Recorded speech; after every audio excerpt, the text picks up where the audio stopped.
பசியில் இருக்கிற ஒருத்தனுக்கு யார் உணவு கொடுக்குறீங்களோ இதுதான் நீங்கள் கடவுளுக்கு செலுத்தக்கூடிய மிகச்சிறந்த காணிக்கை.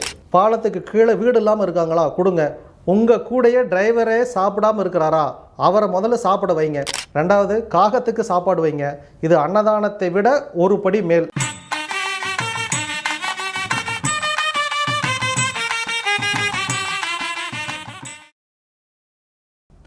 தானத்திலே சிறந்த தானம் அன்னதானம் அப்படிம்பாங்க. வள்ளலார் ஒன்று சொல்லுவார், வாடிய பயிரை கண்டபோதெல்லாம் வாடினேன் அப்படிம்பார். அதாவது என்னன்னா, யாருமே பசியில் உறங்கக்கூடாது அப்படின்னு சொல்லுவாங்க. நம்மளுடைய முன்னோர்கள் அவங்க இப்போ மதியானம் நான் சாப்பிட்றேன்னா வெளியே போய் பார்க்கணுமா, யாராவது உணவு வேண்டி காத்திருக்காங்களா, அப்படி பார்த்துட்டு வந்து தான் நான் சாப்பிடணும்னு சொல்லி நம்ம முன்னோர்கள் சொல்லியிருக்காங்க. அப்படி நீங்கள் பார்த்துட்டு சாப்பிடணும். ரெண்டாவது, பகிர்ந்து உண்ணுதல் அப்படிங்கிறத திருவள்ளுவர் நிறைய முறை ரிப்பீட் பண்ணியிருக்கிறார். உங்ககிட்ட என்ன இருக்குது, எங்கிட்ட ஒரே ஒரு மீல்ஸ் தான் இருக்குது, 2 பேர் பசியில் இருக்கும், ஷேர் பண்ணிக்கோங்க. அது அவனுக்கும் நிறையாது சார், எனக்கும் நிறையாது, பரவாயில்ல. நீங்கள் ஷேர் பண்ணும்போது உங்களுடைய பசி இந்த இடத்துக்கு அடைக்கப்படும். பசியில் இருக்கிற ஒருத்தனுக்கு யார் உணவு கொடுக்குறீங்களோ இதுதான் நீங்கள் கடவுளுக்கு செலுத்தக்கூடிய மிகச்சிறந்த காணிக்கை. எல்லா உபநிடதங்கள்லையும் கடவுள் இதை தான் சொல்லியிருக்கான். இதை எல்லா கோவில்கள்லையும் இப்படி தான் செய்கிறாங்க. நீங்கள் எந்த கோவில் எடுத்தாலும் அன்னதானம்னு ஒன்று கண்டிப்பாக நடத்துவாங்க. அட்லீஸ்ட் ஒரு தொன்னையில் பிரசாதம்னு ஒன்றாவது கொடுப்பாங்க. ஏன்னா நீங்கள் பசியில் வந்திருப்பீங்க, உங்களை பசியிலேயே அனுப்பக்கூடாதுங்கிறது எல்லாருக்கும் தெரியும். அதனால் கொஞ்சமாவது பிரசாதம் போட்டு உங்கள் கையில் கொடுப்பாங்க. யார் ஒருவர் பசியை நீங்கள் போக்குறீங்களோ நீங்கள் தான் கடவுள். ஏன்னா வள்ளலார் சொல்லிட்டார், பசி பிணி அப்படின்ட்டார். பசிங்கிறது ஒரு நோய். இந்த நோயை குணமாக்கக்கூடிய எல்லாரும் ஒரு மருத்துவர், ஒரு கடவுள். அதனால் அன்னதானம் போட்டிங்கன்னா நீங்கள் இந்த இடத்துக்கு கடவுளாகவே மாறிடுறீங்க. பசியை மட்டும் இந்த மனுஷனால் தடுத்து நிறுத்த முடியாது. ஒரு வேளை உணவு கொடுத்துட்டிங்கன்னா அந்த ஒரு வேளை நீங்கள் கடவுள். அதனால் அன்னதானம் பண்ணுங்கள். இதையுமே அமாவாசைக்கு பண்ணுங்கள்.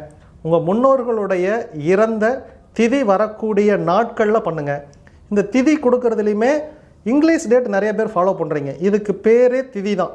இப்போ அவர் பஞ்சமி திதியில் இறந்துருக்கிறாருன்னு வச்சுக்குவோம்.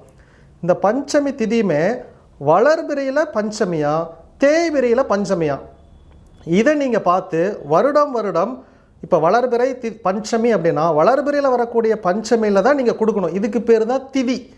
அந்த டேட்டில் கொடுத்தீங்கன்னா அதுக்கு பேர் வேறு, அதுக்கு பேர் திதியே கிடையாது. ஏன்னா நீங்கள் திதியிலேயே கொடுக்கலையே.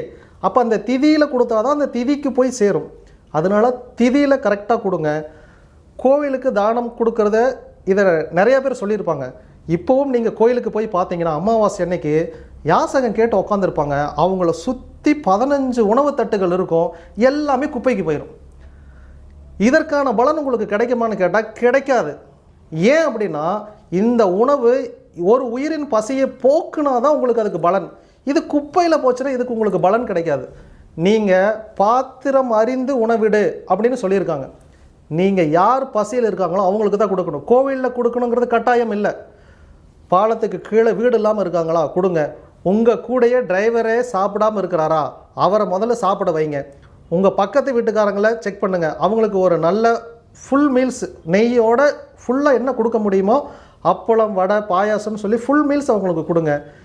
இப்படி நீங்கள் அன்னதானம் பாத்திரம் அறிந்து உணவிடும் போது தான் அதற்கான முழு பலன் உங்களுக்கு கிடைக்கும்.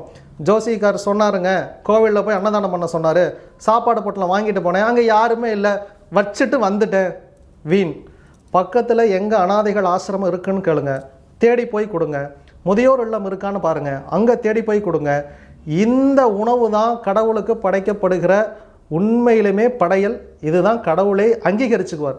நீங்கள் குப்பையில் கொட்டிட்டு இன்றைக்கி 50 பேருக்கு உணவை கொண்டு போய் கொடுத்துட்டேன், நாளைக்கு இதுக்கான பலன் வரும்னு கனவு கண்டிங்கன்னா இது கனவு தான். இது நிலைக்கவே நிலைக்காது. பாத்திரம் அறிந்து உணவிடுங்க.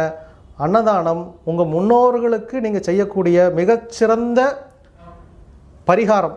ரெண்டாவது, காகத்துக்கு சாப்பாடு வைங்க. இது அன்னதானத்தை விட ஒரு படி மேல். ஏன்னா அன்னதானம்ங்கிறது உயிரோடு இருக்கிறவங்களுக்கு. பட் காகத்துக்கு நீங்கள் சாப்பாடு வைக்கிற அப்படிங்கிறது இறந்த முன்னோர்களுக்கு வைக்கிறது. இறந்து போன உங்கள் தாத்தாவுக்கு இன்றைக்கி சாப்பாடு உங்களால் வைக்க முடியுமா? வைக்க முடியாது. காகத்துக்கு வைங்க, அந்த தாத்தா எடுத்துடுவார்.